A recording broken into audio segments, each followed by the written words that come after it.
हम चोर नहीं है। नहीं आप चोर नहीं, आपको नाम समझ गए ना, कोर्ट के आदेश का पालन कर रहा हूँ, ज्यादा पकड़ पकड़ मत कर। कोर्ट के आदेश का पालन कर रहा हूँ, समझ गए ना। तो लगे जो तो मैं तो मना नहीं करी। बोली जा रही है।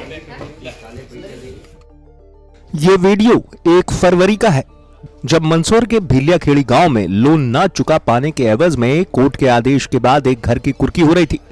पुलिस की मौजूदगी में घर में मौजूद एक बुजुर्ग शख्स को खाट सहित बाहर निकाल दिया गया। घर की महिला ने आपत्ति जताई तो पुलिस वाला उसको हड़काने लगा और उस महिला का नाम भी नोट करने लगा। फिलहाल इस घटना के हुए 10 दिन से ज्यादा हो गए, लेकिन जिस बुजुर्ग को इस हालत में घर से बाहर निकाला गया उनका निधन हो गया। घर वाले कह रहे हैं कि जिस दिन उन्हें पलंग सहित उनके अपने घर से निकाला गया था, उस दिन से वो सदमे में थे और इस सदमे ने उनकी जान ले ली। मैं गोविंदास का भाई हूँ। वो 1 तारीख के दिन साहब में ताला लगा था।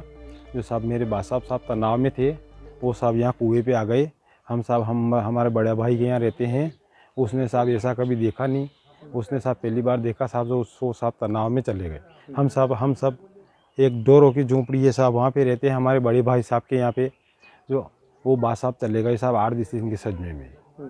हाँ, वो बैंक वाले ने साहब अवैध रूप से साहब वसूली करने के लिए साहब ताला लगा दिया उनके। उनने साहब कोशिश भी की कि साहब इतने पैसे क्या हुए सर। उसने साहब 3 लाख के लिए साहब बैंक वाले 10 लाख 12 लाख रुपए बता रहे साहब। तो उनका कहना साहब ये है कि साहब जो भी है जो साहब कर्जा माफ़ हो जाए। हाँ, कितना रुपए वसूल रहे? 3 लाख का। 3 लाख का 10-12 लाख बोल रहे साहब बैंक वाले। हाँ, उन्होंने साहब उन्होंने कहा कि ये है, तुम्हारे को बाहर निकलना पड़े, पैसे नहीं भरे तो तुम्हारे को बाहर जाना पड़े। हाँ। जिस बुजुर्ग का निधन हुआ वो गांव के ही राम मंदिर में पुजारी रूपदास थे। दरअसल रूपदास के बेटे गोविंदास ने 2015 में मैंचोर होम फाइनेंस कंपनी जयपुर की मंदसौर शाखा से मकान गिरवी रखकर 3 लाख रुपए का लोन लिया था। लोन की रकम से 2 बेटियों की शादी करनी थी, वहीं बीमार पत्नी का इलाज भी करवाना था। लोन की रकम से गोविंदास ने अपनी 2 बेटियों की शादी कर दी है, वहीं 2 की शादी बाकी है, जिनमें एक बेटी दिव्यांग भी है। आरोप तो यह भी है कि कंपनी ने लोन के बदले 20,000 रुपए बीमा और 50,000 रुपए अन्य खर्च के काट लिए थे।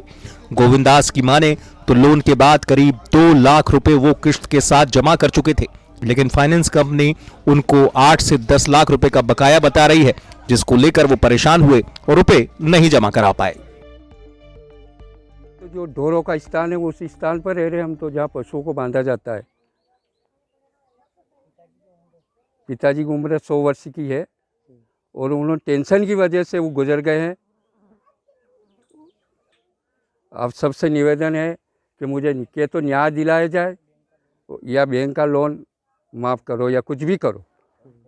सब एक तो बच्चों की शादी के लिए मैंने लोन लिया था और इस कारण से कोरोना काल के कारण से मैं किस्त न भर पाया, इस वजह से मैंने लोन लिया है और आधी मैंने किस्त जमा कर रखी है। वैसे कितना रुपए जमा? मैंने सर 70,000 रुपये की मैंने किस्त जमा कर रखी है और जो गांव आए थे घर पर जो किस्त ले गए वो अलग है। मैंने 6 महीना तक वो अलग भरी।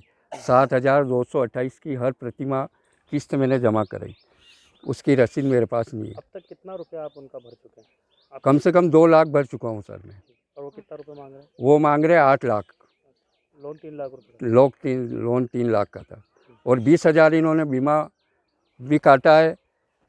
50,000 मेरे जो सलाड बुक बंधक जो भी इन्होंने जो वहाँ कोर्ट में खर्चा लगा वो भी हमसे लिया।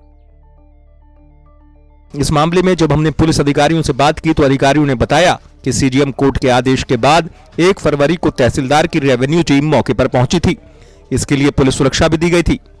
फिलहाल पुजारी का ये परिवार अपने भाई के खेत में एक झोपड़ी में रह रहा है और प्रशासन से गुहार लगा रहा है कि उसे कुछ मदद दी जाए। मंदसौर से आकाश चौहान की रिपोर्ट, एमपी तक।